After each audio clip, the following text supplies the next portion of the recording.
오늘 창세기 45장 1절부터 8절 말씀 읽었습니다. 하나님이 하셨습니다 라는 제목으로 함께 은혜를 나누고자 합니다. 우리 함께 읽어볼까요? 시작. 하나님께서 하셨습니다. 오늘 성경 말씀을 보면 참 이 믿기지 않은 어떤 허황된 이야기 같이 들릴 수도 있습니다. 더군다나 신앙생활을 안 하셨던 분들이나 또 신앙생활을 해도 별 관심 없었던 그런 이 내용이었다면 오늘 한번 잘 좀 집중해 보시기를 바랍니다. 분명히 성경은 하나님의 말씀이고 살아계신 하나님께서 역사하셨던 그런 역사적인 사실입니다. 그래서 이 말씀을 우리가 보면서 그 얘기는 그 얘기고 내 인생은 내 인생이다 이렇게 따로 구분해서 생각하지 마시고 바로 내 이야기로 받아들이시고 또 내 삶 속에서 역사하시는 하나님이 분명히 계시다라는 사실을 명심하시기를 바랍니다. 어려운 일이 있고 힘든 일이 있고 참 지친 일이 있어도 그 속에서 분명히 하나님은 나와 함께 하시고 나를 도우시고 나를 인도하신다는 사실을 여러분 명심하시기를 바랍니다. 오늘 말씀을 통해서 이제 그것을 함께 나누고자 합니다. 오늘 여기 말씀을 보면 요셉의 이야기입니다. 요셉이라고 하는 사람이 이제 아버지로부터 아주 사랑을 독차지합니다. 그래서 형들로부터 미움을 받고 따돌림을 당하죠.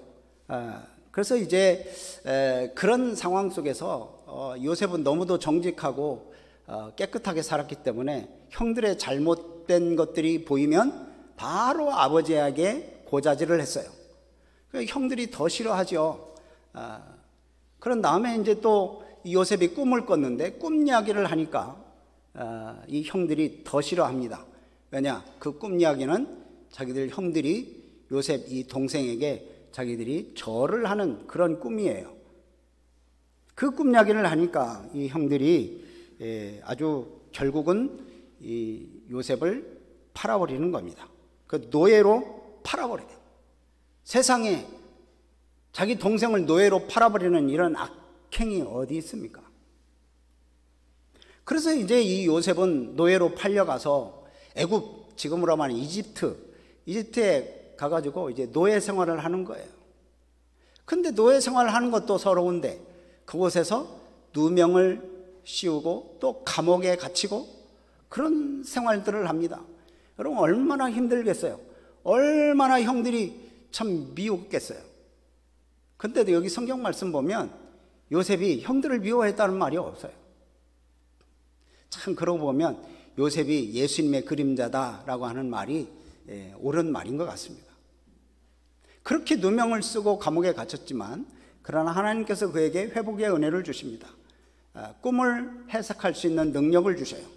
그래서 이제 꿈을 해석하고 이제 바로의 꿈도 해석하고 그래도 그 계기를 통해서 이제 요셉이 종이었고 감옥에 갇혔었던 이 요셉이 풀려나고 이제 이 애굽 나라의 총리가 되었습니다. 여러분 참 놀라운 일 아닙니까? 총리가 되고 나서 이제 이 바로의 꿈을 해석을 했기 때문에 7년 동안 풍년이 들고 이제 앞으로 7년 동안은 흉년이 될 거다라는 것을 대비해서 이제 그 일을 하고 있는 것입니다. 20여 년이 이제 지난 후에 이제 요셉은 애굽의 총리로서 서 있고 이제 저 가나안 땅에 있던 그런 형들이 와서 곡식을 사러 온 거예요. 그 곡식을 사러 온 사람을 보니까 자기 형들이거든요. 여러분 이 요셉이 자기를 팔아넘긴 이 형들을 보고 여러분 어떤 마음을 품을 수 있겠어요? 참 복잡한 그런 감정이 좀 솟아올랐을 거예요. 우선적으로 보면 자기 형제들인 이 형들이 왔으니까 얼마나 기쁘고 반가웠겠어요. 그런데 한편으로는 지난 나를 힘들게 하고 나를 괴롭게 하고 나를 그렇게 노예 생활하게끔 또 감옥에 가게끔 했던 그 형들이 왔는데 속으로는 어쩌면 분노가 치밀어 오르고 이를 부득부득 갈면서 그동안 내가 정말 원수 같은 이 형들 만나기만 해봐라. 내가 안갚음을 해주리라. 이런 아마 마음속에 불릴 듯 일어나는 그런 뭔가가 있었을지도 몰라요. 그래서 요셉은 형들을 만나고 시험을 합니다. 그래서 이제 그 형들에게 시험을 하면서 시몬을 놓고 너희들이 얘기했던 그 동생, 여기 함께 오지 않았던 그 동생을 데리고 와라. 그래서 이제 그 시험을 합니다. 과연 이 형을 버리고 죽을까봐 다시는 안 올려나 한번 시험을 해보는 거예요. 그런데 그 형들이 왔어요. 베냐민을 데리고, 막내 동생 베냐민을 데리고 와요. 그 또 시험을 합니다. 베냐민 그 식량에 은잔을 넣어서 가게 하다가 어찌 우리의 물건을 도둑질하느냐 그래가지고 그 물건을 다 조사하니까 베냐민에게서 그 은잔이 나오는 거예요. 그거 어떻게 해요? 그러면 이제 그 은잔이 나온 그 사람은 종으로서 여기서 살아야 된다. 그러면서 이제 엄포를 놓죠. 그때 유다라고 하는 형이 그 베냐민 대신에 내가 종살이를 하겠습니다. 이 베냐민은 아버지가 그렇게 아끼고 사랑하는 아들입니다. 이 베냐민마저 여기에 붙잡히면 우리 아버지 죽습니다. 그러니 내가 대신 여기 붙잡혀서 종살이를 할 테니까 베냐민을 보내주세요 라고 이렇게 요셉한테 얘기를 하는 거예요. 그 말을 듣고 요셉이 감정이 막 북받칩니다. 정말 형들이 이렇게 형제들을 사랑하는구나. 그걸 알고 오늘 1절 말씀을 보면 요셉이 시종하는 자들을 그 앞에서 그 정을 억제하지 못했다. 그 형제들을 만나서 자기가 지금까지 동생임을 숨기고 있던 자기를 이제 드러내기 시작하는 거예요. 그래서 1절부터 보면 형제들에게 자기를 알렸다.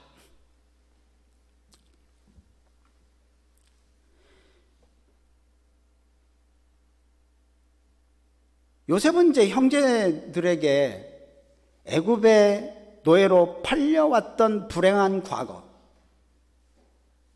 그 과거가 있음에도 불구하고 그 과거를 형들에게 탓하지 않았어요. 분명히 형들이 팔았어요. 그 노예로 팔렸어요. 근데 오히려 하나님이 그 형들을 구하려고 또 그 후손들을 구하려고 나를 먼저 애굽에 보내셨다. 그래서 하나님의 계획의 일부로 내가 보냄을 받았다라는 것을 얘기를 하고 있어요. 5절, 7절, 8절 말씀 보면 먼저 보냈다. 5절 말씀 한번 끝부분 보실래요? 5절부터 보면 당신들이 나를 이곳에 팔았다고 해서 근심하지 마세요. 한탄하지 마세요. 하나님이 제일 끝부분에 보면 당신들보다 먼저 나를 보내셨습니다. 하나님이 보내셨다는 거예요. 또 7절 말씀 한번 보세요. 또 끝부분에 봐도 당신들보다 나를 먼저 보냈습니다. 누가요? 하나님께서 보냈다. 또 8절에도 역시 마찬가지입니다. 8절 말씀을 봐도 제가 이게 색깔 좀 해놨죠. 하나님이 애굽 온 땅의 통치자로 나를 보내서 그렇게 통치자로 삼았다. 하나님이 하셨다는 거예요. 여러분, 우리 같으면 가만히 있겠어요? 나를 팔아서 종살이를 하게끔 만들었던 게 형들인데 그 형들을 20년 만에 이제 만났어요. 그동안 이를 부득부득 갈고 정말 이 형들을 만나기만 해봐라, 내가 가만히 두지 않을 거다, 그렇게 생각했을 텐데 형들을 딱 만나고 나서 형들이 나를 보낸 게 아니라 하나님이 보내셨습니다. 이렇게 과연 얘기할 수 있을까? 오늘 여기 말씀 보면 불행한 일이잖아요. 그 불행한 일이 다 하나님이 하신 거라는 거예요. 하나님한테 원망하려고 하는 게 아니에요. 하나님이 나를 보내셔가지고 나를 이렇게 노예 생활하게 만들고 나를 괴롭게 했던 게 하나님입니다 라면서 원망하려고 하는 게 아니고, 분명히 나를 이렇게 노예로 팔려가게끔 하고 내가 그 고생한 것은 그 삶 속에서 분명히 하나님의 뜻이 있을 것이라고 인정한 거예요. 여러분, 겉으로 드러난 모습을 보면 형들이 노예로 이 동생을 팔아버리는 것은 아주 극악한 행동이죠. 그래서 요셉의 삶은 불행의 연속이었습니다. 그러나 요셉은 그 자신의 삶의 이면을 돌아보면서 나에게 둘러싸여 있는 그 모든 삶을 다시 해석하는 거예요. 자기의 그 고통스러웠던 그런 생애를 하나님의 구원의 역사 안에서 해석을 하는 거예요. 그렇게 해석을 하니까 자기를 그렇게 만들었던 형들도 이해할 수 있는 거고, 그래서 여기 보면 이제 형들이 사실 동생을 팔아버린 그 동생을 만났는데, 그것도 동생이 그냥 사람이 아니라 이 애굽 온 나라의 왕 다음으로 통치하는 총리의 자리에 앉아있는 이 동생을 만났는데 얼마나 두렵겠어요. 이 보복을 할까봐 두려워하는 이 형제들을 안심시킵니다. 요셉을 팔아넘긴 사건이 오히려 하나님의 구원의 계획이었다. 자, 5절을 다시 한번 읽어봐요. 아까 읽어봤지만, 자, 시작. 당신들이 나를 이곳에 팔았다고 해서 근심하지 마소서, 한탄하지 마소서. 하나님이 생명을 구원하시려고. 아멘. 여기 보면 하나님이 하셨다는 거예요. 하나님이 하셨습니다. 당신들이 하신 게 아닙니다. 하나님이 하셨습니다. 요셉이 17살에 애굽으로 팔려가 가지고 지금 이제 20년 후에 이 애굽의 총리의 자리에 서서 이 형제들을 만나는 거예요. 만약에 내 인생과 내 모든 그런 생애를, 내 모든 삶을 하나님이 주관하시는 분이라는 사실을, 그걸 믿지 않았다면, 그걸 인정하지 않았다면, 여러분, 자기를 팔았던 형들을 가만히 두지 않았을 거예요. 미워했을 것이고, 어떠한 처벌을 했을 것이고, 그래서 이제 그런 삶을 살았다면 그의 꿈도 포기하고 말았을 것입니다. 그렇지만 요셉은 모든 일들이 하나님께서 주관하신 것이다 라는 것을 인정하는 거예요.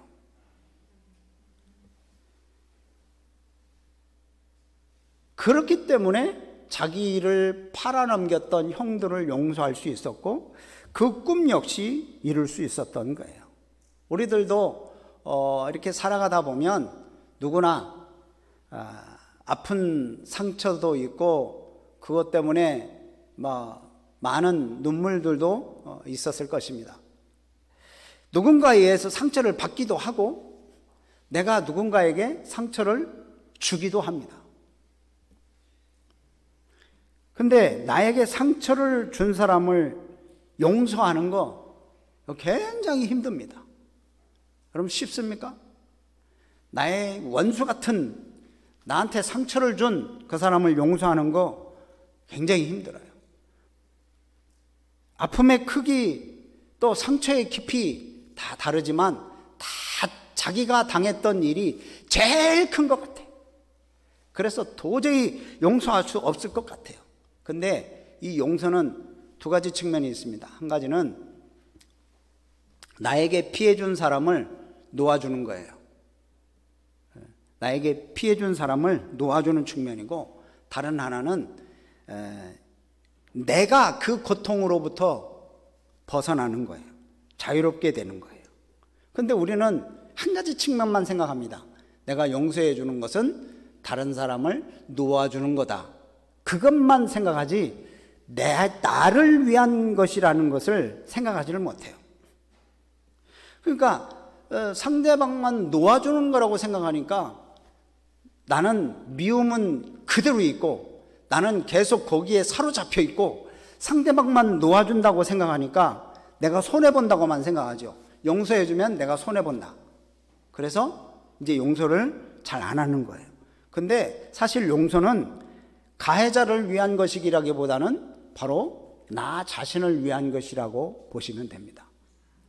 내가 자유함을 얻어요. 그 사람을 용서해주면 내가 더 미워하는 그 일을 하지 않아요. 이렇게 용서하면 하나님께서 주시는 그 자유, 하나님께서 주시는 그 평강을 우리가 누릴 수 있는 거예요. 우리는 세상의 모든 일을 주관하시는 분이 하나님이라는 사실을 믿어야 합니다. 이 사실을 믿는 사람만이 우리에게 주어지는 갑작스럽게 다가오는 그런 고통, 그런 환난, 이런 것들을 이길 수가 있는 거예요. 그래서 그 어려움 중에도 기쁨을 찾을 수 있고 그 기쁨으로 하나님을 찬양할 수 있는 거예요. 그 시편 기자가 그러잖아요. 다윗이 그렇게 고통당하면서도 여호와는 나의 목자시니 내게 부족함이 없으리로다. 그러면서 하나님을 찬양하는 그 다윗의 모습을 보세요. 여러분, 우리들은 다른 사람들과 많은 상처를 주고받으면서 이렇게 살아갑니다. 정상적인 생활이 어려울 만큼 아픔으로 짓눌려 살 때도 있습니다. 만약에 우리가 그 상처를 잊지 못하고 그 아픔을 잊지 못한다면 그런 비슷한 일들이 또 우리에게 다가올 때 우리는 그때 겪었던 그 고통스러움, 또 거기에 더해져서 짓눌리는 그러한 불편한 감정들 때문에 너무 힘들어요, 살기가. 이런 불편함을 겪어야 되는데 이 요셉의 모습을 한번 보시기 바랍니다. 이 요셉처럼 해석해야 돼요. 자, 모든 일들이 다 하나님께서 하셨다. 나에게 고통이 오는 것도 하나님이 하셨고 나에게 좋은 일이 있어도 그것도 하나님이 하셨다. 이렇게 인정하는 그 믿음, 이거 대단한 거 아니겠어요? 로마서 5장 3절 말씀 이하에 보면 그렇게 나옵니다. 우리가 환난을 당하지만 환난을 즐거워한다. 우리가 환난 중에도 즐거워하나니 환난은 인내를, 인내는 연단을, 연단은 소망을 이루는 줄 알미라. 아멘. 예, 우리가 어려움이 다 우리의 고통 주는 게 아니고 이 어려움을 통해서 연단과 인내를 통해서 또한 소망을 품게 하시는 하나님이시라는 거예요. 그래서 이제 요셉이 자기의 인생을 하나님 중심으로 해석을 하는 거예요. 그 해석의 중심은 생명이고 구원이에요. 자, 7절 말씀을 보면, 자, 7절을 한번 보세요. 시작. 하나님이 큰 구원으로 당신들의 생명을 보존하고 당신들의 후손을 세상에 두시려고 나를 당신들보다 먼저 보내셨나니. 예, 참 이게 쉬웠을까요? 내가 노예로 팔려간 거, 형들이 나를 노예로 팔은 거, 그리고 내가 억울하게 감옥에 갇힌 거, 그래서 그 생활을 하는 모든 것이 다 형들의 생명을 보존하기 위해서, 형들의 후손들의 생명을 보존하기 위해서 하나님이 나를 먼저 보내셨습니다. 여러분, 이거 말하기 쉬워요?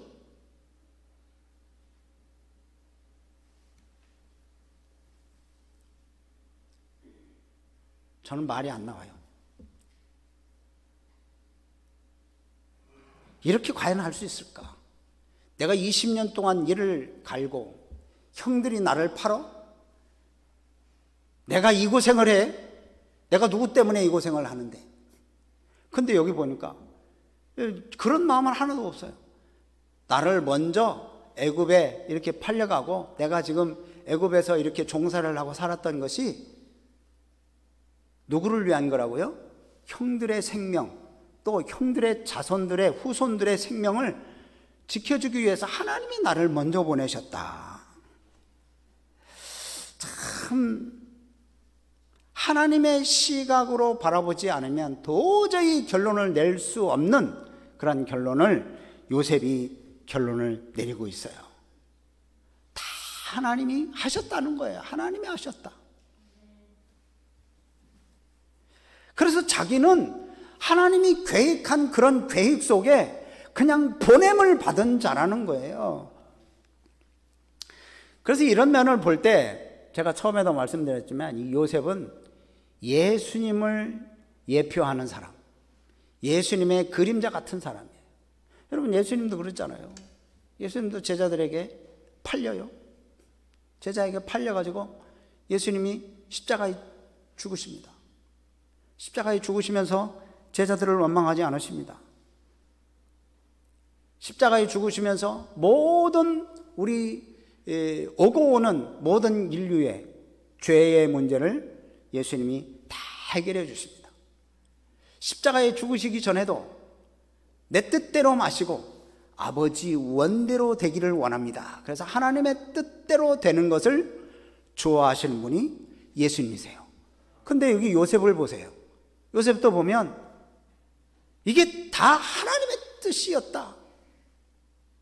내가 당신들에게 팔렸고, 그리고 내가 노예 생활을 했고, 내가 감옥에도 들어가고, 이 고난당한 그런 것이 다 당신들을 구원하고 당신들의 생명을 보존시키기 위한 하나님의 계획이었다.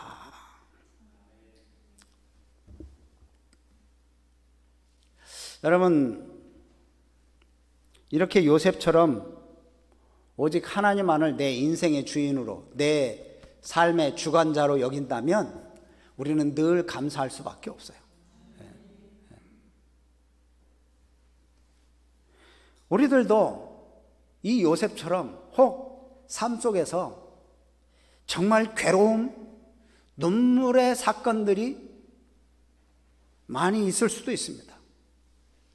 그런 일들은 곧 나를 연단하는 것이고, 그래서 나를 하나님이 일꾼으로 삼으시려고 하는 하나님의 계획이 있었다라는 것을 이제 깨달으시고요. 또 이런 일을 통해서 내가 이 어려움을 겪음을 통해서 또 그 똑같은 어려움을 겪는 사람에게 위로를 주고 소망을 주려고 나를 이렇게 먼저 겪게 하시는구나 라는 것을 깨닫고 하나님의 계획임을 인정하시기를 바랍니다. 그럴 때 우리가 어떤 일을 당해도 자유를 누릴 수 있고 평강을 누릴 수 있는 거예요. 자, 그래서 요셉은 자기가 그 고통스럽고 정말 말하기 힘든 그 눈물겨운 일들을 겪으면서도 형들이 한 거 아니에요, 하나님이 하신 거예요 라고 이렇게 얘기를 할 수 있었던 거예요. 자, 그 다음에 보면 요셉이 이렇게 힘들고 어렵고 괴로운 일만 하나님이 하셨다 이게 아니고요, 또 내가 잘 되고 형통한 것도 다 하나님이 하셨다고 인정을 해요. 여러분, 우리들은 어떻게 생각할지 모르지만 힘들 때는 그래도 하나님 앞에 감사가 좀 쉽지 않아도 내가 잘 되고 형통할 때는 그래도 하나님 앞에는 감사할 수 있다라고 하는 분들 계시죠? 근데 사실 막상 내가 잘 되고 형통하고 일들이 그냥 뭐 잘 풀리면 여러분 감사할 것 같지만 더 교만해집니다. 교만해지기 쉬워요. 오늘 말씀을 잘 한번 보시기 바랍니다. 8절 말씀을 한번 읽어봅니다. 8절 시작. 그런즉 나를 이리로 보내니는 당신들이 아니요 하나님이시라. 하나님이 나를 바로에게 아버지로 삼으시고 그 온 집의 주로 삼으시며 애굽 온 땅의 통치자로 삼으셨나이다. 여기도 보면 당신들이 나를 보낸 게 아니라 누가 보냈다? 하나님이 보냈다. 그러면서 하는 얘기가 나를 바로에게 뭘로 삼았다고요? 아버지로 삼았다. 누가요? 하나님이 나를 바로에게 아버지로 삼았다. 바로가 신처럼 생각하는 애굽 사람들인데 바로에게 자기를 바로의 아버지로 삼았다. 또 그 다음에 말씀을 보면 뭐라고 되어 있어요? 온 집의 주로 삼았다. 또 세 번째는 애굽 온 땅의 통치자로 삼았다. 이게 누가 하셨다는 거예요? 하나님이 하셨다는 거예요. 이 바로에게 아버지로 삼으셨다. 뭐 사실 직위로서는 바로는 왕이고 요셉은 총리잖아요. 그런데 바로의 모든 정책 수립이 요셉의 조언에서 나오게 되는 거예요. 그 애굽을 향한 하나님의 뜻이 요셉에게 주어지고 요셉을 통해서 이제 이 바로에게 전해졌다는 그런 점에서 요셉이 바로에게 있어서 아버지와 같은 존재로 그렇게 세워졌다는 거예요. 직위는 바로보다 못하지만 바로 위에 있는 자와 다름이 없는, 그러니까 온 나라를 통치하는 왕보다도 훨씬 더 세력이 있는 거죠. 이쯤 되면 여러분 어찌 되겠습니까? 겸손해질 것 같죠? 안 그래요. 교만해져요. 근데 요셉은 안 그랬어요. 요셉은 우리 같으면 참 더 막 교만해지고 더 권세를 부리고 그럴 텐데 참 그게 이 요셉은 그렇지 않았어요. 너희들이 나를 노예로 팔았지만, 형들이죠. 형들이 나를 노예로 팔았지만 내가 성공해서 애굽의 총리가 되었다 라고 해도 누구 하나 거기서 아니다 라고 말할 사람이 지금 현재는 없어요. 내가 어려움을 당했어. 그렇지만 내가 이겨내고 내가 지금 이 자리에 섰어. 형들 나 무시했지? 내가 꿈꿨다고 웃었지? 나를 노예로 팔았지? 그러면서 형들을 막 깔아뭉기고 자기를 더 내세울 수도 있었어요. 근데 요셉은 그렇게 하지 않았어요. 내가 어려움을 당한 일도 또 내가 이렇게 잘된 것도 모든 일들이 다 하나님의 주권적인 그런 인도하심, 그 인도하심으로 내가 여기에 설 수 있었다라는 것을 이제 고백하는 거예요. 그렇게 고백하니까 다 감사한 거예요. 다. 내가 고생당했던 것도 감사하고, 왜? 하나님께서 나를 연단하고 나를 사람 만들고 나를 인물 만들려고, 일꾼 만들려고 하나님께서 나에게 이 시험의 과정을 겪게 하셨구나 생각해 보면 감사한 거고, 또 지금 이 어려움 속에서 애굽 한 나라의 총리로서 나라를 다스리고 이 가뭄을 극복할 수 있는 지혜를 주신 하나님, 그 하나님 앞에 감사할 수 있는 거예요. 하나님의 지혜와 경륜은 인간의 지혜와 경륜보다 훨씬 높고 훨씬 깊고 훨씬 넓습니다. 할렐루야. 때로는 우리가 이해할 수 없는 아픔, 이해할 수 없는 슬픔, 그런 것들을 우리가 겪을 수도 있어요. 그 고통의 시간이 있을 수도 있어요. 그러나 로마서 8장 말씀 보면 그렇게 말씀하죠.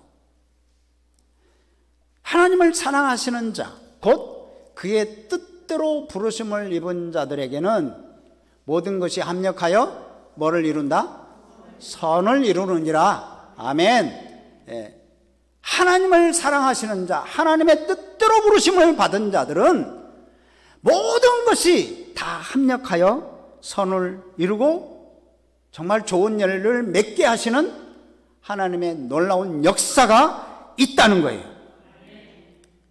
믿음의 사람들은 그래서 아무리 어려운 일을 당해도 잠시 앞에 있는 그 막막함, 지금 바로 눈앞에 있는 이 두려움에 휩싸여 넘어지지 않고 하나님이 분명히 이 일 속에 하나님이 역사하실 거다라는 사실을 신뢰하면서 그 중에서도 감사할 수 있는 거예요. 여러분, 오늘 우리의 삶을 한번 되돌아보시기 바랍니다. 아무리 우리가 참 어려운 일을 겪었었다라고 해도 이 요셉과 같은 그런 삶을 사시는 분은 몇 분이나 되실까? 거의 없을 거라고 봅니다. 노예로 팔려가서, 그것도 노예 생활을 하다가 억울한 누명을 쓰고 감옥에까지 갇히고, 참 그런 비참한 일이 어디 있습니까? 이런 노예 생활과 같은 생활이 있었다고 해도 하나님의 인도하심을 믿고 그것을 이겨내면서 하나님이 하셨습니다 라고 이렇게 감사드릴 수 있는 사람들이라면 하나님이 분명히 우리의 삶을 인도하시고 역사하실 줄로 믿습니다. 내 삶이 다른 사람보다 잘되고 형통하게 흘러가고 있습니까? 그런 중에서도 다 하나님이 하셨습니다 라고 감사를 드리시기를 바랍니다. 오늘 말씀을 맺습니다. 요셉은 하나님의 주권적인 인도하심, 그걸 믿은 겁니다. 그 고통 중에도 인생의 주관자 되시는 하나님을 인정했기 때문에 과거의 상처 속에서도 거기에 매여 있지 않고 형들의 악행조차도 용서할 수 있었던 것, 그건 내 인생은 하나님이 주관하신다라는 것을 믿기 때문에 하나님의 계획 안에서 모든 하나님의 그 역사 가운데 나의 그 일부분이 포함되어 있고 나의 상처까지도 하나님이 사용하셔서 하나님의 뜻을 이루신다. 그래서 내 상황을 언제든지 뒤집으실 수도 있으신 분이고 그 상황 속에서 주님의 권능, 주님의 그 주권을 보여주신다라는 사실을 믿어야 됩니다. 그렇다면 우리는 하나님의 그 은혜를 신뢰해야 됩니다. 진정한 용서, 진정한 화해는 하나님을 신뢰하는 데서부터 시작됩니다. 이 요셉이 형들을 용서하는 거 이거 쉬웠을까요? 그러나 하나님을 신뢰하기 때문에 하나님이 내 삶을 인도하셨다고 믿기 때문에 하나님의 주권적인 그런 섭리를 인정하는 거예요. 그럴 때 우리도 이 요셉과 같이 그렇게 하나님의 주권적인 섭리를 인정할 때 내가 고난에 처하든 내가 영광스러운 자리에 있든 내가 가난에 처하든 내가 부에 처하든 상관없이 하나님이 하셨습니다. 하나님께서 하셨습니다 라고 찬양할 수 있고 감사할 수 있는 거예요.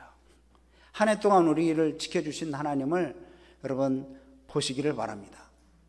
어떻게 보면 왜 하나님 나에게 이런 고통을 주십니까? 한 해 동안 내가 1월 1일 첫째 이 송구영신 예배를 드리며 하나님 앞에 내가 얼마나 주님 앞에 부르짖었습니까? 하나님은 분명히 살아계셔서 역사하시는 하나님이라고 믿고 내가 믿음으로 기도했는데 왜 한 해 동안 지나온 과거를 보면 왜 이렇게 내 삶이 어렵고 눈물이었고 고통이었고 아픔이었습니까? 이렇게 불평하지 마시고 이런 불평한 그런 고난 속에 하나님이 분명히 나를 통해서 이루고자 하시는 하나님의 뜻이 있을 것이다.